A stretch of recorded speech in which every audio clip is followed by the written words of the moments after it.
Kita akan belajar dari Kolose pasal 2 ayat 6 dan 7. Kamu telah menerima Kristus Yesus Tuhan kita. Karena itu hendaklah hidupmu tetap di dalam Dia. Stop dulu, jangan ayat 7, ayat 6 dulu. Saya ulangi. Kamu telah menerima Kristus Yesus Tuhan kita. Saudara, perjalanan hidup kita bersama dengan Bapa di surga itu dimulai ketika kita menerima Tuhan Yesus. Nah, dengarkan ini. Sekedar menjadi Kristen, ya, itu bukan jaminan bahwa kita sudah menerima Tuhan Yesus. Sekedar ke gereja itu pun bukan jaminan bahwa kita sudah jadi anak Tuhan. Setuju saya ngomong ini? Nah, yang menentukan kita jadi anak Tuhan atau tidak justru waktu kita menerima Tuhan Yesus Kristus.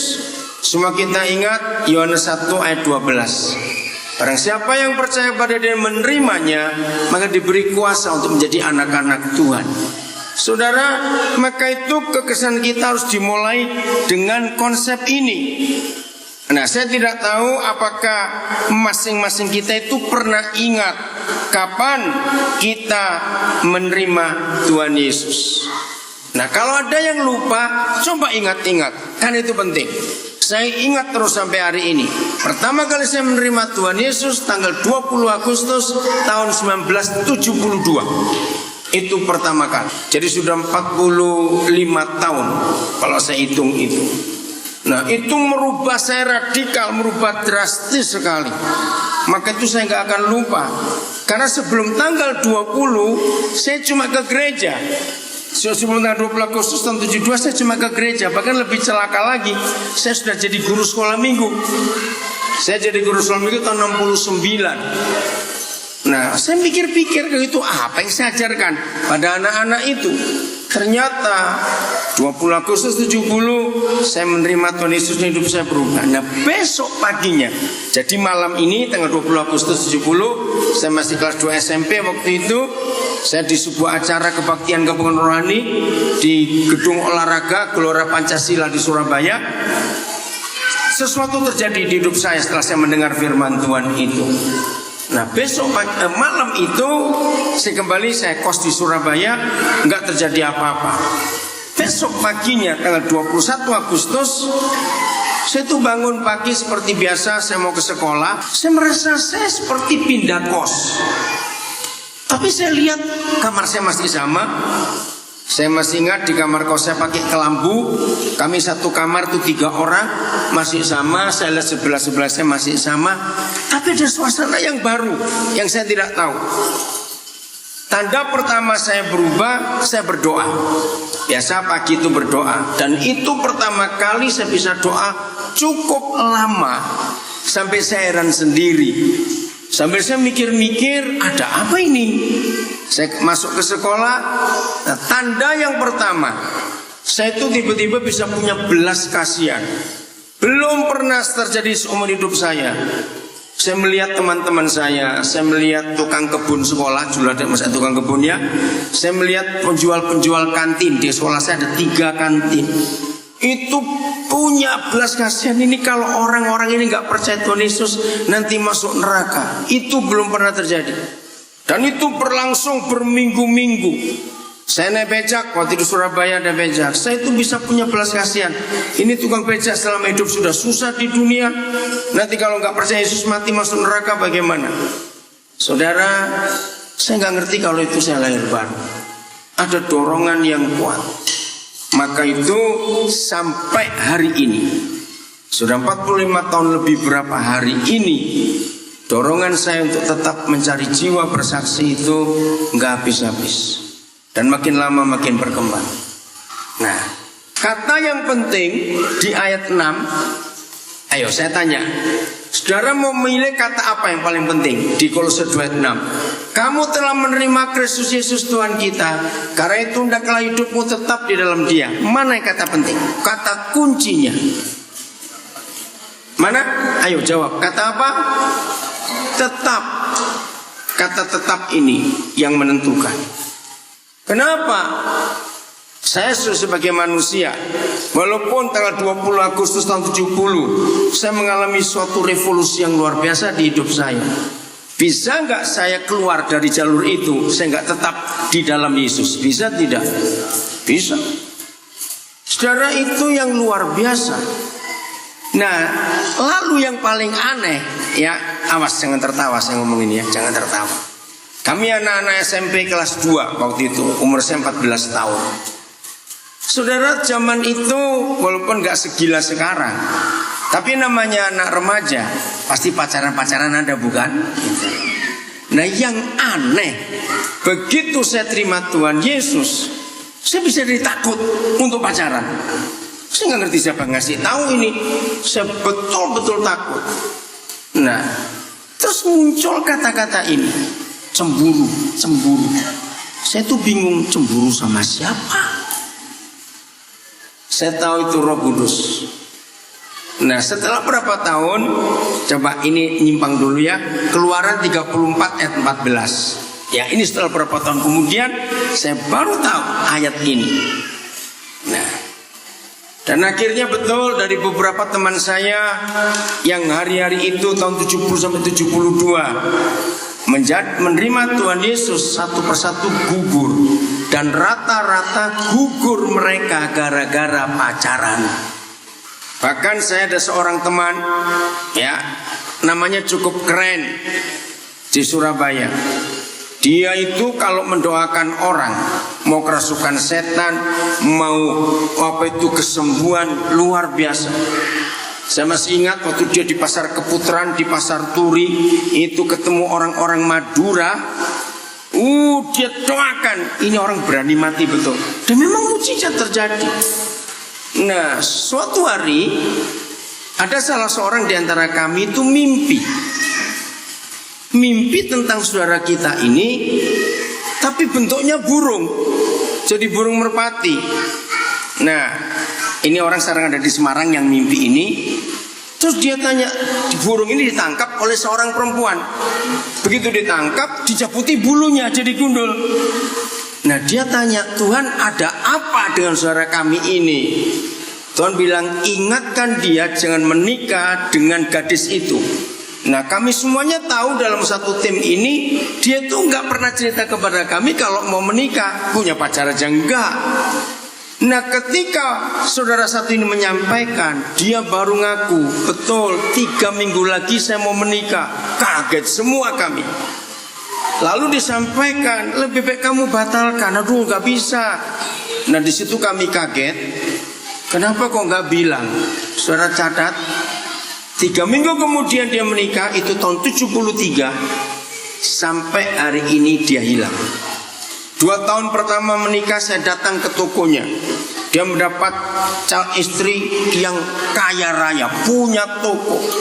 Saya datangi dia, ternyata sudah berubah. Jadi betul-betul mimpi itu terjadi, bulunya dicabuti semua, burung merpati. Tidak melayani Tuhan lagi. Nah, di situ saya tuh makin takut untuk pacaran karena contoh-contoh yang ada itu. Nah, lihat ayat ini. Tetapi 34. Oh, kaget saya kok 24. 34 ayat 14, ayo. Nah, 34. Sebab janganlah engkau sujud menyembah kepada Allah lain, Tuhan lain. Karena Yahweh yang namanya apa? Cemburuan adalah Tuhan yang cemburu. Ayo. Ada nggak kira-kira ayah ibu punya anak terus namanya cemburuan? Loh, ada nggak nama seperti itu? Apa nggak ada yang kurang jelek? Nggak ada yang lebih jelek lagi? Saudara lihat, ini nama ditulis pakai huruf besar C-nya. Nah, setelah saya tahu ayat ini, saya ngerti waktu itu. Saya memutuskan untuk tidak macam-macam, nggak pacaran segala macam. Karena saya mau Tuhan itu cemburu, karena saya itu milik. Oke ya? Nah, setelah kita semua sampai di sini sekarang, maaf, harus jujur. Siapa yang sempat menggantikan posisi Tuhan Yesus dalam hidup kita? Masing-masing kita harus tahu. Jangan pernah izinkan posisi Tuhan Yesus diganti dengan apapun juga. Kok gak amin?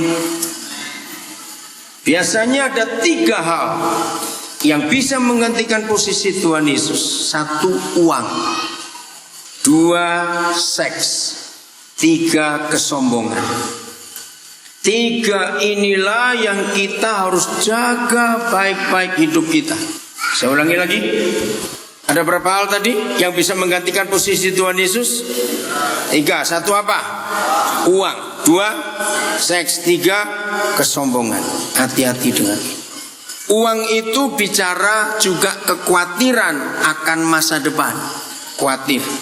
Orang yang khawatir akan masa depan, langsung, saya ulangi lagi, orang yang khawatir akan masa depan, langsung pikirannya duit. Aku harus punya tabungan, aku harus punya simpanan ini, simpanan itu. Maka itu khawatir, itu larinya pasti pada uang. Kemarin pagi dari Jayapura menuju ke Biak, dari Sentani ke Biak, saya barengan dengan Pak Susanto, pemilik Lucky Supermarket. Nah itu kami sering ketemu di pesawat itu sering. Enggak tahu berapa puluh kali sering. Jadi dia tahu saya pun tahu dia. Tapi kemarin itu pas bisa kami satu deret. Jadi kan 3 kursi. Jadi Pak Susanto, istrinya, lalu saya. Nah kesempatan cerita banyak. Ternyata Pak Susanto ini ngikuti betul apa yang kita buat di sini. Oke, nah Pak Susanto ini pimpinan Buddha Suci. Ini kelompok yang luar biasa. Dan saya kagum pada mereka. Saudara, kata-katanya itu sangat-sangat berhikmat. Oh, saya dikasih buku tentang suci. Saya memang belajar banyak tentang master. Ya, pendiri Buddha Suci itu seorang biksuni, ya biksu perempuan dari Taiwan. Nah, yang ditekankan dalam Buddha Suci ini adalah kemiskinan. Terus dia bilang begini, ya dia manggil saya dengan istilah mereka. Dia panggil Sesyung. Ya, itu istilah mereka. Nah, Sesyung tahu kan saya punya supermarket, ini punya ini di Biak ada, di ini banyak tempat begitu. Waktu saya belajar tentang kemiskinan, itu beratnya luar biasa. Saya kesempatan untuk dengar dia cerita. Saudara, akhirnya saya dibawa ke kantornya yang di Ridge di Biak sana. Gede sekali. Dengarkan. Setelah saya belajar dari master, disebut namanya, panggilannya master. Saya dengan istri saya, dengan keluarga saya berani menyerahkan 90% kekayaan ini. Saudara, terus terang saya kaget. Orang Kristen diajari 10% saja mesti tawar-menawar. Ini 90%. Waktu saya cerita, karena saya ngikuti, ya mereka punya TV, saluran TV namanya Daai. Kalau saudara sempat nonton itu bagus, saya sering nonton juga. Maka itu Pak Son itu heran lihat saya. Kok saya tahu banyak tentang Buddha Suci, saya tahu pusat mereka di Pantai Indah Kapuk, di Cengkareng sana. Dia heran. Nah terus dia ngomong begini kepada saya. Saya banyak kenal pendeta, kenal pastor juga. Tapi baru Sesyung ini pendeta. Tadi yang manggil saya Romo Daniel begitu. Akhirnya dia ganti bilang, kalau Romo itu gak menikah, saya ini menikah. Ya dia bilang, baru sekali ini saya ketemu seorang pendeta yang tahu banyak tentang suci. Betul, saya tahu. Bahkan saya cerita waktu saya operasi katarak 3 tahun yang lalu, yang operasi itu dokter Muslim. Begitu dia tahu saya tinggal di Papua, dia bilang, oh saya 3 kali Pak ke Biak. Saya tanya, bikin apa? Oh saya ikut suci untuk operasi katarak gratis. Oh ya. Nah dari situ saya tahu dokter-dokter yang bergabung dengan mereka untuk ke daerah-daerah itu nggak digaji. Bahkan dokter itu bayar tiket sendiri. Dan ini Muslim. Maka itu saya cerita, betul. Memang semua terlibat dengan kami itu nggak ada gaji. Semua uang yang kami kumpulkan itu khusus untuk manusia. Semua tenaga ahlinya harus berani bayar sendiri. Saya ingin katakan kepada kita semua, bukankah Tuhan kita Bapa di surga mengajarkan jauh lebih hebat? Maka itu kalau kita tidak berani miskin dalam hidup ini, maka setan yang menang atas hidup kita. Betul tidak saudara? Mengapa Tuhan bisa percayakan kita sebuah pelayanan pendidikan gratis sampai hari ini, dan kita semuanya tahu. Maka itu kalau saudara gak berani miskin, hidup dalam kemiskinan, malu kita dengan mereka. Lalu saya cerita tentang lady. Ya baru ada yang meninggal di tim kami terlambat. Dia bilang, Sesio lain kali, siapa aja yang sakit, suci itu tidak lihat ras, gak lihat agama, gak lihat apa saja, pokoknya orang harus cepat ditolong. Saya kaget ngomong gitu. Wah, kenapa sampai terlambat? Kenapa? Jadi saya cerita Lidi meninggal di kapal. Ternyata dia ikut sedih juga. Saudara, apa yang kita bisa buat? Maka itu saya ingin berkata kepada semua kita, anggota tim ini. Kalau saudara tahu betul bahwa Tuhan sudah memberkati saudara sehingga kekayaan saudara bertambah, selalu ingat, tambahnya berkat Tuhan dalam hidup kita harus balapan. Bahasa Indonesia balapan itu apa ya? Kok saya jadi lupa? Berlomba. Oh iya, saya lupa. Jadi gini, setiap kali berkat Tuhan bertambah dalam hidup kita, maka harus berlomba untuk mengeluarkan juga. Nah, nggak ada yang ngamen, cuma Beni yang ngamen. Pelitnya kambuh. Saya ulangi, tiap kali berkat Tuhan bertambah dalam hidup kita, kita harus berlomba, amin, untuk mengeluarkan juga. Ingat hukum Tuhan. Siapa takut memberi, dia justru malah kekurangan. Jadi Buddha Suci ini menolong orang itu total, termasuk pesawat. Jadi kemarin pas kami turun, jadi saya naik mobilnya Pak Susanto ini. Jadi Yan menjemput, saya bilang batal. Nah begitu turun, salah satu tim mereka laporan, sebentar dengan pesawat Sriwijaya, ada orang pasien sakit jantung akan dibawa ke Jakarta. Dibayari semua saudara, saya ngeliat sendiri. Dan ada dokter yang menampingi sampai ke Jakarta, dibayar juga. Dan ini bukan orang Kristen yang sakit itu kemarin. Nah inilah contoh bagaimana kita bisa berlomba dalam hidup ini untuk menyatakan kasih Yesus kepada banyak orang. Amin. Maka itu yang kita hitung bukan berapa yang kita kumpulkan. Tuhan mengajar kita, yang kita hitung adalah berapa yang kita beri. Amin. Harus begitu dalam hidup. Jadi siapa nama papa kita di samping nama-nama yang bagus itu, namanya siapa? Cemburuan. Oke, kembali ke Kolose 2 ayat yang ke-6. Goncangan apa saja boleh terjadi di hidup kita, betul tidak? Masalah-masalah boleh terjadi di hidup kita. Kemarin di Biak saya ketemu ada pendeta dari Serui. Ya, saudara pasti tahu yang namanya Pak Kadang. Nah dalam kebaktian dalam acara itu, tiba-tiba Pak Kadang ini mengingatkan saya. Nah yang baru-baru bergabung gak usah tahu soal ini. Dia tertawa. Saya tanya kenapa? Masih ingat ya yang awal-awal tahun 90-an kita mulai di sini? Kan saya sempat beli 2 rumah dan 1 tanah di Serui.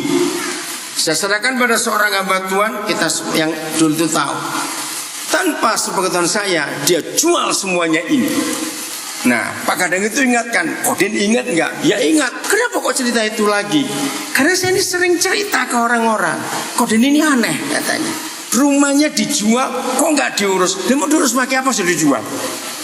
Bahkan saya pernah datangi suatu hari setelah berapa tahun, saudara saya tahu saudara kita ini ada di Kutai Barat. Nah, pas saya ke sana ya saya mampir. Ya waktu itu saya ketemu Richard ini, Ramijo. Saudara bayangkan, baru di halaman istrinya lihat saya diusir, dimaki-maki, jangan masuk dulu. Kok jadi begini? Ya udah sampai hari ini saya nggak tahu itu uang diapain, rumah dijual berapa saya nggak tahu. Nah kemarin Pak Kadang itu mengingatkan, dan orang-orang yang di situ dengar pada tertawa yang nggak tahu ceritanya itu. Nah terus juga ada Pak Sopakoa, itu mantan camat Biak Kota yang nimbrung. Oh kalau gitu sama. Ya bagi yang belum tahu saya mau cerita supaya saudara itu hidup dalam kebenaran. Yang para ke Biak tahu ya, sekretariat kita di Jalan Dolok. Nah waktu saya beli, karena saya ini sibuk, belum sempat tanda tangan balik nama. Belum sempat. Karena yang beli, yang jual pun saya kenal baik. Nah, suatu hari rumah itu dijual lagi ke orang lain. Nah, waktu itu biak belum ada notaris, jadi mesti ke camat, bukan? Nah, Pak Camat ini tahu itu rumah sudah saya beli. Loh, kok bisa dijual lagi? Maka Pak Sobakwa telepon saya, Pak Daniel, ini ceritanya bagaimana? Ada apa? Ini rumah Jalan Dokso dibeli orang. Dibeli siapa? Saya tanya. Catat, kepala dan namun biak waktu itu. Dan notabene dia itu hamba Tuhan juga. Saya langsung telepon. Saya bilang, Ibu saya kenal. Loh kenapa? Loh saya tidak tahu. Kalau itu rumahnya Pak Daniel. Enggak mungkin Ibu enggak tahu. Orang biak tahu kok. Nah ringkas cerita, rupanya pemilik ini karena dia tahu saya belum tanda tangan balik nama, dia jual lagi. Ya pasti harganya lebih mahal, saya sudah tempati sekian tahun. Nah itu yang buat biak gempar. Akhirnya saya beli rumah saya sendiri. Aneh bukan? Nah, jadi kemarin itu mereka pada cerita. Nah, saya bersyukur Tuhan dipermuliakan betul-betul. Mana ada? Lah Pak Sopako ini bilang, Pak ini pidana loh Pak, harus lapor polisi. Ini penipuan, ini pidana. Sudahlah mau diapain? Ngerti nggak cerita ini? Ya, kira-kira kalau saudara mau bagaimana? Jadi itu kisah yang lucu dalam hidup saya. Saya beli rumah saya sendiri. Aneh bukan? Jadi orang itu terima 2 kali. Saya beli waktu itu 60 juta tahun 96. Terus dibeli lagi nggak salah 80 juta, saya lupa. Bayangkan. Maka itu setan itu kalau lihat saya itu jengkelnya luar biasa. Sebab saya nggak pernah terpengaruh dengan duit itu. Nah kira-kira setan dengan saudara senang atau jengkel? Loh saya tanya kok. Kira-kira. Ngerti ya? Ayo jujur dalam hati ini. Nah, setan, uang itu kan setan kata Tuhan Yesus. Oke, kenapa tiba-tiba saya ingat ini? Lihat. Saya ulangi lagi, kan saya mulai dengan kalimat ini.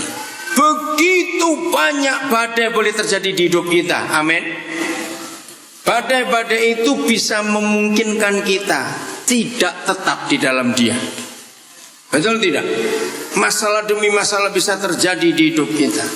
Nah masalahnya sekarang, apakah kita mampu dan mau tetap di dalam Dia? Ini masalahnya. Mau atau tidak? Selama kita mau tetap di dalam Dia, bagaimanapun keadaannya, percayalah Dia tetap membela kita semuanya. Amin. Jadi nggak cukup hanya menerima Yesus, tapi hidup kita harus tetap di dalam Dia. Ini kata kuncinya. Ayat 7. Hendaklah kamu berakar di dalam Dia dan dibangun di atas Dia. Hendaklah kamu bertambah teguh dalam iman yang telah diajarkan kepadamu. Dan hendaklah bagaimana? Ayo, hendaklah bagaimana hatimu melimpah dengan syukur. Oke, saya coba uraikan sedikit. Saya mulai dengan kata hendaklah kamu berakar di dalam Dia. Kalau ada kata berakar itu muncul apa di benak kita? Tanaman, tumbuh. Nah ini yang Tuhan ingin kita belajar hari ini. Berakar. Berarti sebuah pohon bukan? Ketika kemarin tanggal 26 Agustus kami di Kupang bersama Pak Edo dan 11 berapa orang kita ya? 13 orang. Jadi kami 2 terus tambah 11 yang lain. Nah pas tanggal 26 Agustus itu saya mensyukuri 43 tahun saya jadi hamba Tuhan. Karena saya mulai khotbah pertama itu 26 Agustus tahun 72. Nah saudara, maka itu penting tahu tanggal lahir baru kita kapan. Kalau toh nggak tahu juga nggak apa-apa, tapi ini yang harus dihitung. Satu-satunya ciptaan Tuhan yang tidak bisa tua itu hanya pohon. Ngerti nggak maksud? Kalau saudara belajar biologi akan tahu, semua kehidupan di dunia ini punya batas umur.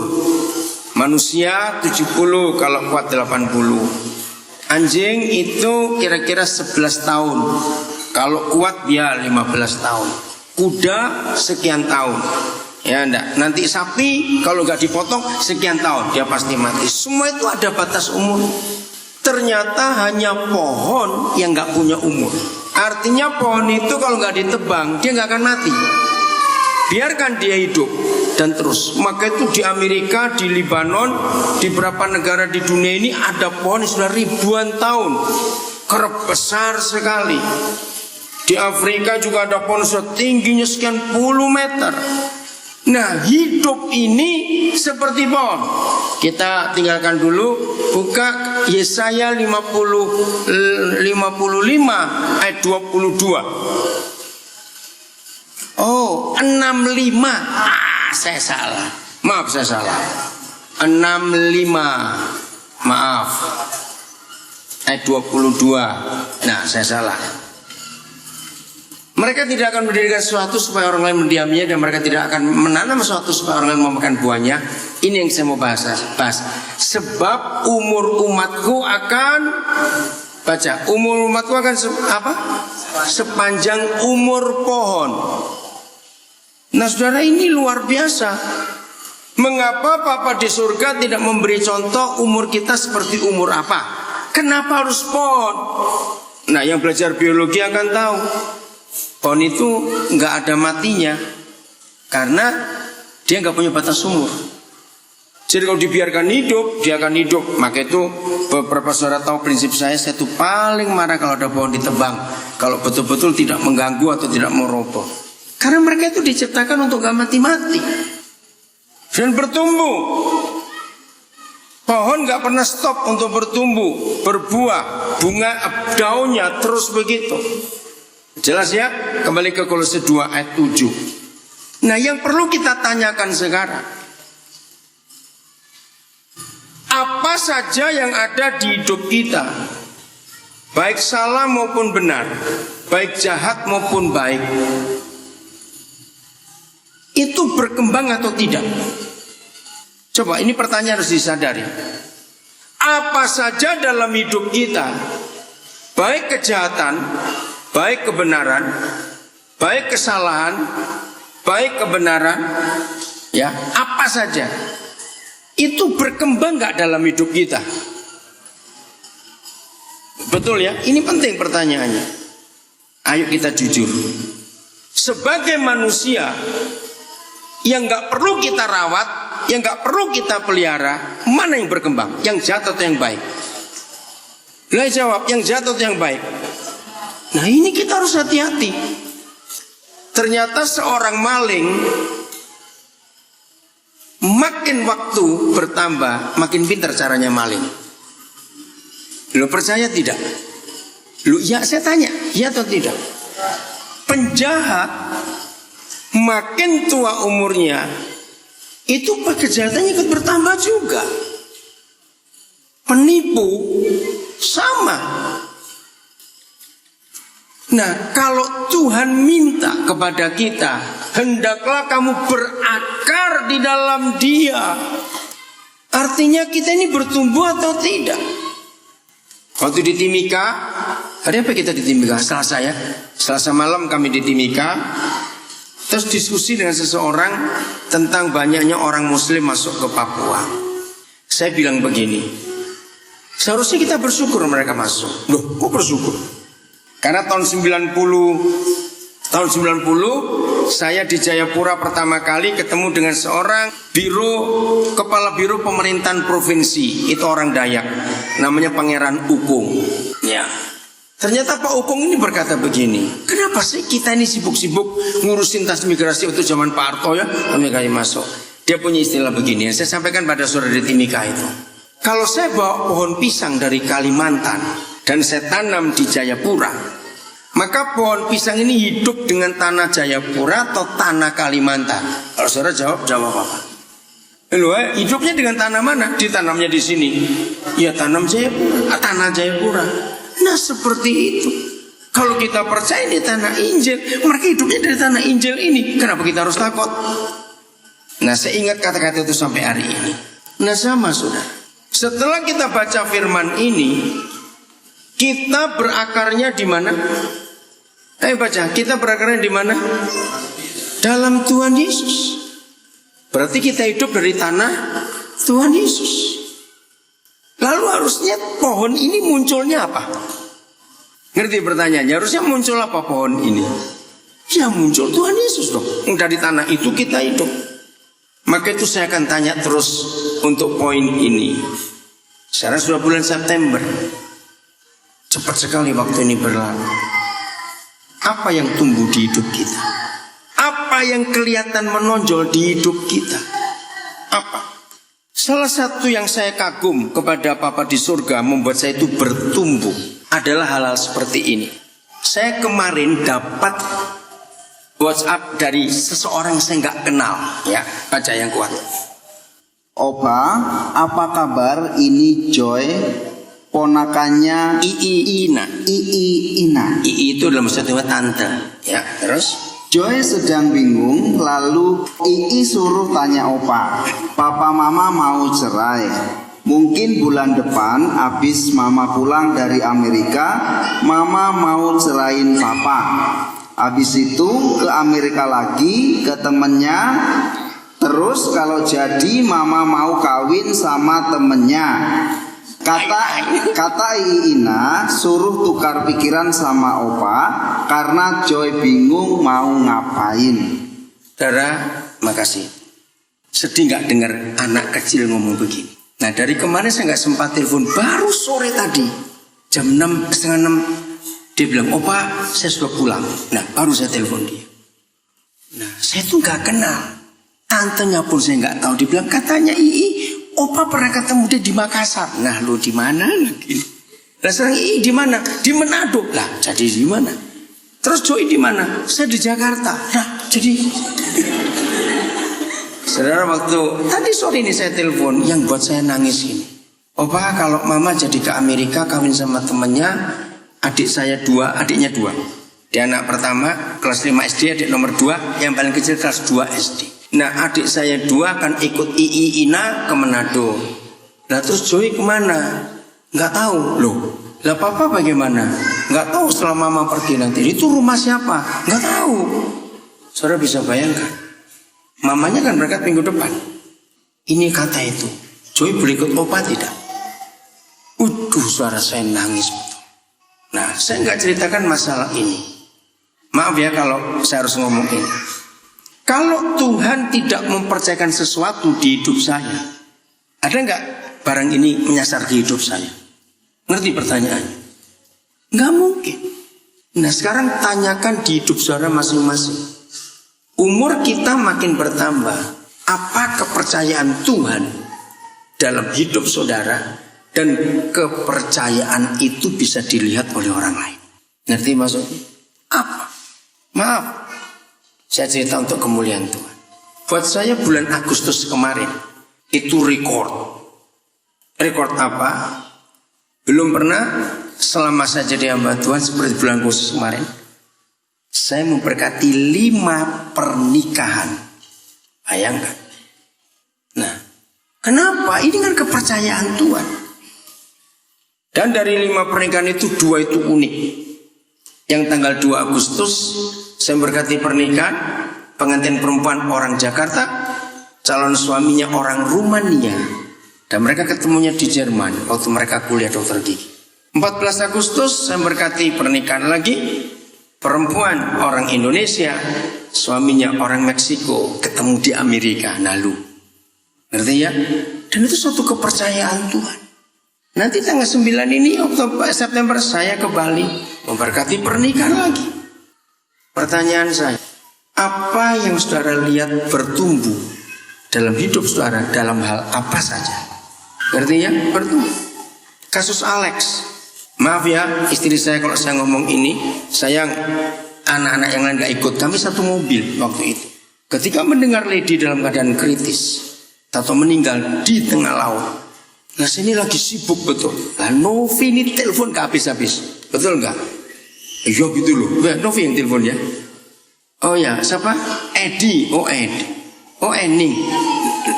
Oh lah, terus ini Novi.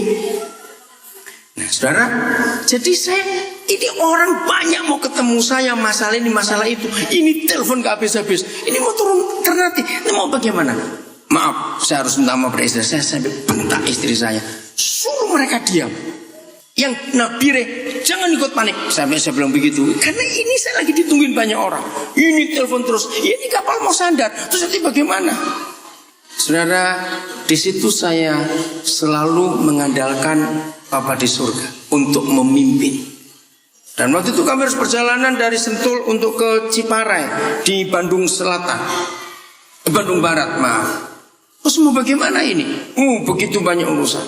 Ya saya bilang, langsung saya kontak saudara kita yang pendeta namanya Richard Buga, orang Ternate. Ternyata telepon gak diangkat. 20 kali lebih saya telepon. Ternyata dia lagi rapat. Yang kedua saya tanya, Bapak saya hubungi siapa ini? Itu Pak Roni Pandoni Sulam. Nah, nyambung. Terus Cik Luis ingat, itu Tante Mei yang datang waktu ulang tahun kita 20 tahun, pas ada di Ternate. Yaudah, saya langsung telepon ke sana. Cik Luis dulu minta nomor teleponnya, saya telepon. Ternyata beres semuanya. Bahkan luar biasa pengaturan Tuhan. Kita nggak keluar uang 1 rupiah pun. Malam itu juga Ibu Mei ini langsung keluar uang 10 juta. Tolong urus semuanya. Apalagi setelah ketemu Pak Alex, langsung Ibu Mei ingat, oh iya, ayah kan dalam mana seperti itu. Saya sibuk yang ini, sibuk yang itu. Saya cerita ini supaya saudara itu belajar. Hidup jangan egois. Amin. Padahal urusan saya pun cukup banyak, urusan ini, urusan itu. Tapi situ saya melihat bagaimana Tuhan menolong. Begitu saya ulangi lagi. Hendaklah kamu berakar di dalam Dia. Terus tumbuhnya bagaimana? Dan dibangun di atas Dia. Nah sekarang kita tinggalkan kata pohon. Sekarang kita bilang bangunan. Kira-kira kalau saudara bangun rumah, panggil kontraktor, sudah 3 tahun bangun pada rumah cuma tipe 72. Kira-kira saudara mau pakai kontraktor ini terus atau tidak? Jawab, masih mau pakai kontraktor ini tidak? Ya kalau mau ya goblok mau aja gitu. Maaf saya ngomong.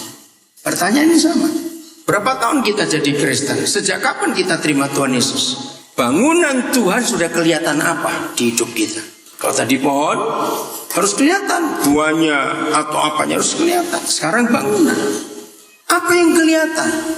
Kira-kira kalau seorang lewat-lewat di jalan yang sama selama 7 tahun dan ada sebuah rumah yang gak jadi-jadi, muncul apa di benak saudara? Padahal yang kerja ada. Tiap hari itu ada yang kerja. Tapi 7 tahun gak jadi-jadi. Saudara mikir apa? Ya saya tahu. Gak semua saudara punya rumah. Pura-pura lah punya rumah gitu loh. Susah bener jajak mikir. Ngerti pertanyaannya? Ayo, 7 tahun lewat di jalan yang sama, lihat rumah itu gak jadi-jadi. Tapi yang kerja jadi. Yang kerja itu ada tiap hari. Ayo, saudara mikir apa? Cepat. Apa? Ganas sama siapa? Yang lain mikir, ganas sama siapa coba? Iya, ya nggak mungkin dong. Kalau tukangnya disalahkan nggak mungkin. Yang salah pasti yang punya rumah. Iya toh, kenapa nggak mau ganti tukang saja? Jangan mau ganas pada tukangnya. Yang lain mikir apa? Berapa tahun kita jadi Kristen? Sejak tahun berapa kita sudah menerima Tuhan Yesus? Apa yang kelihatan? Pohon ini jadi pohon apa? Masa setelah 16 tahun Kristen kecambat terus? Ngerti enggak? Kalau kita bangunan, jadi apa bangunan ini? Ngerti ya pertanyaan itu? Pokoknya malam ini sebelum tidur harus mikir. Apa yang bertumbuh di hidupku? Apa yang kelihatan maju di hidupku? Yang ketiga, dengan cepat aja. Sebelum saudara makin marah pada saya, itu muka sedang pada enggak enak itu. Hendaklah kamu apa? Ayo, hendaklah kamu apa? Bertambah teguh dalam iman. Coba baca pakai perasaan. Hendaklah kamu bertambah teguh dalam iman. Itu ada proses turun atau proses naik? Ngerti kata ini? Itu prosesnya menurun atau naik? Grafiknya turun atau naik? Cepat jawab. Naik. Dan gak cuma itu. Dari awal, hendaklah kamu berakar dalam Dia. Itu rasa grafiknya turun atau naik? Loh, coba rasakan. Grafiknya turun atau naik? Jelas naik. Hendaklah kamu dibangun di atas dia, naik juga. Hendaklah kamu bertambah teguh dalam iman.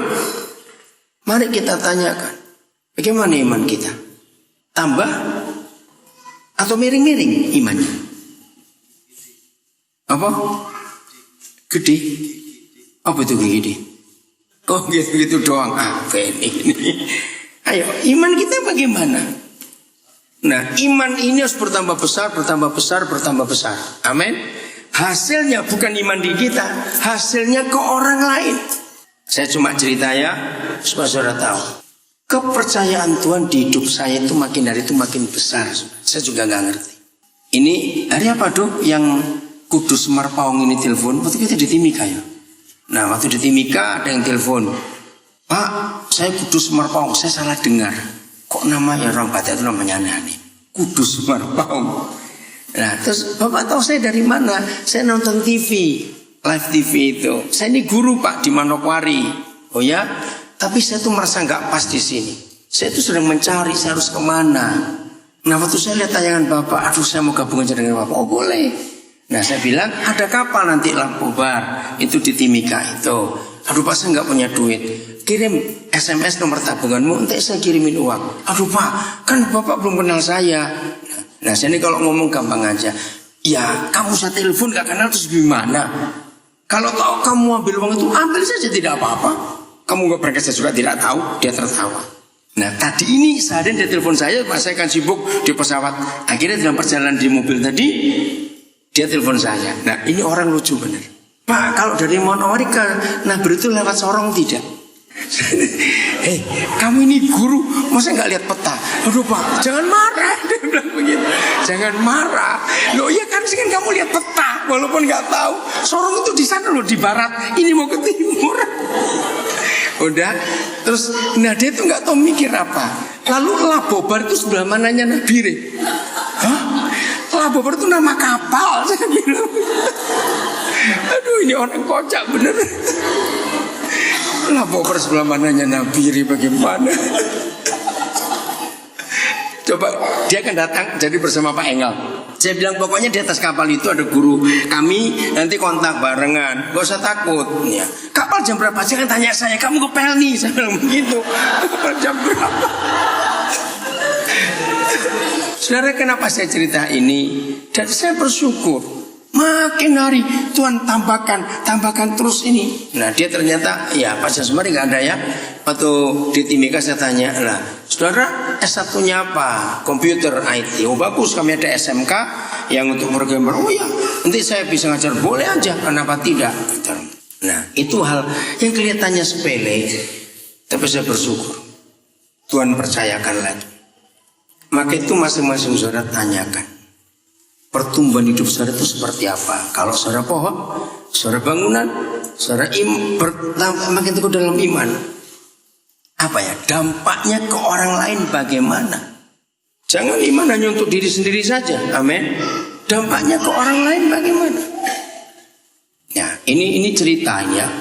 Minggu ini saya tuh rugi mungkin hampir 9 juta kali. Nah, saya nggak tahu ini yang bodoh siapa, yang salah siapa saya tidak tahu. Nah, gini. Kan dari awal kita sudah putuskan akan ke Manokwari untuk apa? Pelantikan kepala SMA kita. Nah, pesen tiket harus jauh-jauh hari supaya murah. Jadi saya, Pak Edo, saya di Jawa, lalu ada seorang namanya Markus mau ikut juga. Jadi saya cepat pesan tiket, langsung saya bayar. 3 tiket ini 9 juta sekian. Tiba-tiba sesuatu terjadi yang Manokwari batal. Nah begitu dengar batal saya langsung telepon. Padahal itu masih 10 hari dari pembatalan. Ternyata sudah hilang separuh, 50%. Jadi 4 juta sekian hilang. Ya mau diapain lagi? Udah? Enggak, selesai 1 hari itu atau Freeport telepon untuk masalah asrama kita di Tembagapura. Nah, mereka hanya bisa bayari yang ada jalur air fast. Yang tidak ada harus bayar sendiri. Ya udah, jadi dengan Edo saya pesan tiket Garuda dari Timika ke Sentani. Sudah saya bayar juga karena time limitnya itu. Sampai di Tembagapura bilang, Pak, tiketnya Garuda sudah dibayar. Nah terus bagaimana ini? Katanya kalau nggak jalur Airfast ya dibayar. Nggak tahu gimana ceritanya, saya juga nggak ngerti. Hilang lagi uang ini. 2 tiket yang ke Jaya Sentani. Udah toh? Saya sudah beli tiket. Karena Mika Sentani pakai Garuda, Sentani Nabire pakai Wings. Yang kemarin harusnya sudah bayar. 2 orang lagi saya dengan Edo, 3 juta sekian lagi. Tiba-tiba saya disadarkan paspor saya mati. Ya padahal saya mau berangkat tanggal 9 ini, tanggal 10 ke Amerika. Wah bagaimana ngurusnya ini? Paspor saya yang lama ada di Jakarta, akta lahir saya di Jakarta juga. Wah ini sudah kurang 2 hari bagaimana? Itu kepercayaan Tuhan. Saya nggak panik. Akhirnya tiket saya kemarin Sentani sini angus lagi 1,5 juta. Bisa bayangkan itu. Nah, saudara, saya nggak pernah panik, saya nggak pernah marah. Kalau dipikir, saya terus mikir ini yang bodoh siapa sih sebenarnya? Kok jadi kayak begini? Ngerti nggak? Tapi saya nggak pusing. Mau bodoh saya pun nggak peduli karena memang bukan salah saya. Tiba-tiba berubah semuanya begitu. Ngerti nggak maksudnya? Nah, kira-kira dengan uang saudara itu bagaimana? Jujur. Kalau saudara ngalami ini kira-kira bagaimana? Marah sama siapa?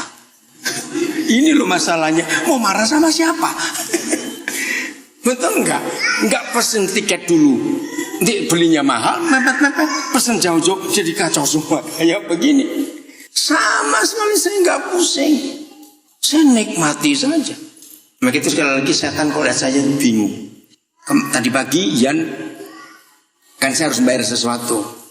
Terus Yan saya suruh, gak dia tahu. Pap, biar saja cek ATM BNI dan BCA. Ya udah kamu cek sana. Keluar dari ATM dia tertawa.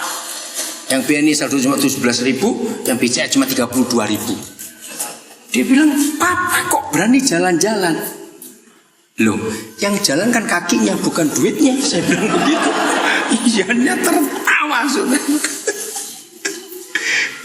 Akhirnya dia bayar tiket saya ke sini. Karena dia tahu uangnya nggak ada. Ya, lucu bukan? Nggak punya duit. Bayangkan sehari Minggu malam berangkat ke Tembagapura, Senin Tembagapura, Selasa Timika, Rebo di Sentani, Kamis di Biak, Jumat di Nabire. Keren nggak? Yang dengar aja ikut capek muter-muter begini. Nanti saya hari tanggal 7 Senin harus ke Bali. Tadinya saya mau berangkat tanggal 8. Untung saya belum beli tiket tanggal 8. Kalau nggak angus lagi itu. Ternyata pengantinnya minta jangan. Kami pemberkatannya itu siang. Kalau tanggal 8 berangkat, kalau ada apa-apa gimana? Saya terus gimana?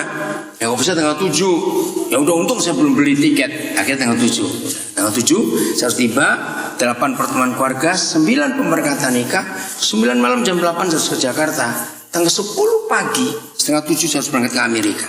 Nah doakan Duta Besar Republik Indonesia di KBRI Washington DC mau ketemu saya untuk masalah Papua ini. Nah ini nggak ada rencana. Saya rencana diundang gereja ulang tahun gereja di sana, ternyata bisa nyambung. Nah itulah cara Tuhan. Semuanya bisa luar biasa jalurnya. Amin. Nah kira-kira saudara dengar cerita semuanya ini. Orang yang duitnya banyak pun pasti akan marah-marah. Tiket nganggur semua begini sudah dibayar. Betul? Tapi aneh, yang gak punya duit kok tetap tertawa. Ngerti gak? Karena saya bertumbuh dalam iman. Amin. Bahwa saya beriman kepada Bapa di surga, bukan beriman pada duit. Itu bedanya. Amin. Terus bertambah teguh dalam iman yang telah diajarkan kepadamu. Lanjut lagi. Ayo baca sama-sama kalimat terakhir. 1, 2, 3. Hendaklah hatimu melimpah dengan syukur. Ayo.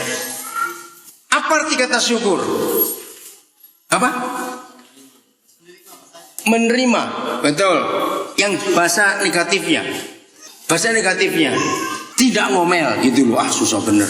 Selalu bersyukur dalam keadaan apapun juga. Amin. Selalu bersyukur. Tuhan itu luar biasa. Ini tiket saya sekarang ke Amerika itu hampir 27 juta. Karena sekarang sejak Jokowi ini semua transaksi nggak boleh pakai dolar, pakai rupiah.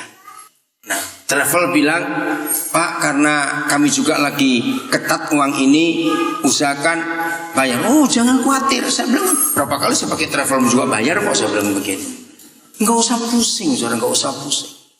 Tuhan tuh kerjakan semuanya dengan baik pada waktunya. Amin. Nah, perhatikan kata melimpah. Apa itu kata melimpah? Luber, apalagi? Bukan itu, tumpah. Bukan itu yang saya ingin saudara miliki. Luber, tumpah. Apalagi? Numpuk. Bukan. Ayo apalagi? Meluap. Apalagi? Apa? Bermacam-macam. Betul, banyak ragamnya. Bukan, saudara. Kata melimpah yang tepat di sini adalah tidak pernah ditahan. Ya betul kan? Kalau suatu kita tahan, bisa melimpah enggak? Jawab, bisa melimpah enggak? Tidak. Apa kata lain ditahan? Ayo, apa kata lain ditahan? Pelit. Nah, itu. Pelit. Sayang, terus sayang saja. Padahal uang itu enggak boleh sayang-sayang loh. Kok enggak amin? Betul? Ingat Paulus berkata, apa akar segala kejahatan? Cinta, bukan uang, salah. Uangnya nggak salah, cinta uang itu yang salah. Nah, bagaimana kita membuktikan kita nggak cinta uang? Nah, buang. Itu kalau cinta kan ditahan-tahan, sayangan begitu. Kalau nggak sayang, buang aja sana siapa perlu. Amin. Nah, ini ada yang marah itu, mukanya ada yang marah itu. Mau berubah mulai hari ini? Semuanya grafiknya menanjak. Hendaklah kamu berakar dalam dia. Hendaklah kamu dibangun di atas dia. Hendaklah kamu bertambah teguh dalam iman yang telah diajarkan kepadamu. Hendaklah hatimu melimpah dengan syukur. Amin. Semuanya begitu. Kemarin ada pengusaha di Biak marah-marah. Tapi marah bukan marah beneran. Saya boleh tertawa. Jadi Pak Daniel ini kesini tuh gara-gara perpanjang paspor. Berarti kalau ke Biak cuma 5 tahun sekali gitu. Dia marah-marah karena memang kan jarang ke Biak. Apalagi setelah jalurnya Ambon dan ke Sentani, saya sudah jarang lagi lewat Biak. Ini sudah berapa tahun, kalau dipikir 3 tahun saya nggak khotbah di Biak. Baru tadi malam. Nah, itu ada beberapa orang yang sudah lama ingin ketemu dan tadi malam pada cerita itu. Semua Tuhan bisa atur baik. Amin. Nah, melimpah dengan syukur. Yang suka ngomel, awas cari. Untuk apapun juga ucapkan syukur. Karena Tuhan baik, nggak ada yang salah. Amin. Ada ilustrasi bagus. Satu hari ada petani semangka. Dia nungguin ladangnya mau dipanen, panas, maka dia berteduh di pohon kenari. Tiba-tiba dia tuh mikir, Tuhan tuh nggak adil. Batang semangka kecil-kecil, buahnya besar. Pohon kenari besar-besar, buahnya kecil. Kenapa nggak dibalik saja? Baru ngomong, teplok, kenarinya jatuh, kena kepala dia. Tuhan terima kasih engkau adil gitu. Kenapa? Ayo, kenapa dia teriak? Terima kasih Tuhan engkau adil. Kenapa? Kalau Tuhan nuruti dia, ya kepalanya hancur dong. Maka itu nggak ada yang salah. Amin. Jadi semalam itu saya merenung, saya cerita sama Yan. Yan tahu nggak perjalanan papa kali ini? Dia tertawa. Pas kalimat dia kurang ajar. Ya papa kan orang kaya, buang duit yang biasa. Kamu lihat tadi ATM isi berapa? Orang kaya enak saja. Bener saudara, saya nggak pusing, nggak nyesel, nggak marah. Uang tiket segitu banyak hilang semua gara-gara jadwal yang ngaco ini tadi. Saya rileks aja, nggak ada masalah. Ngerti? Itulah melimpah dengan syukur. Nah, apa cara saya mensyukuri? Tanya Pak Edo. Di Tembagapura nggak ada rencana. Malam itu bisa sharing. Terus besok ada yang masukkan ke Facebook.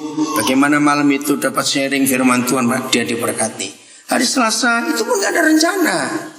Tiba-tiba mendadak ada kebaktian. Orang banyak datang. Nah, yang lucu itu ada seorang calon camat yang stres 3 tahun nggak bisa tidur. Nah, pas makan, sebelum kebaktian makan, yang ngajak makan namanya Pak Desri, bilang, ini saya Pak, saya ini punya teman ini, stres ini, 3 tahun gak bisa tidur. Ya, mana orangnya? Telepon. Ayo kamu datang. Aduh Pak, saya takut motor. Mau takut apa? Saya bilang gitu. Akhirnya datang betul. Nah yang luar biasa, saya lagi khotbah, orang itu masuknya telat. Begitu dia masuk, saya langsung, "Loh Dik, duduk depan sini." Lah Pak di sini kaget. Loh kok Papi bisa tahu? Kok bisa tahu kenapa? Dibingung. Enggak tahu. Loh kok bisa nyebut? Ya Roh Kudus yang nyuruh panggil Rodik. Sembuh tadi. Kemarinnya langsung masuk kantor. Tadi pagi saya cek lagi, dia sudah masuk kantor lagi. Saya cuma ngomong sederhana aja untuk kamu berubah. Terus satu orang lagi saya nggak kenal. Begitu masuk Roh Kudus ngomong sesuatu. Namanya Wisanggeni. Itu nama tokoh pewayangan yang hebat. Nah Roh Kudus ngomong sesuatu, dia kaget. Nah, jadi walaupun uang hilang segitu banyak, ini banyak orang di jamaah Tuhan. Hari Rabu sampai di Jayapura, juga Sentani.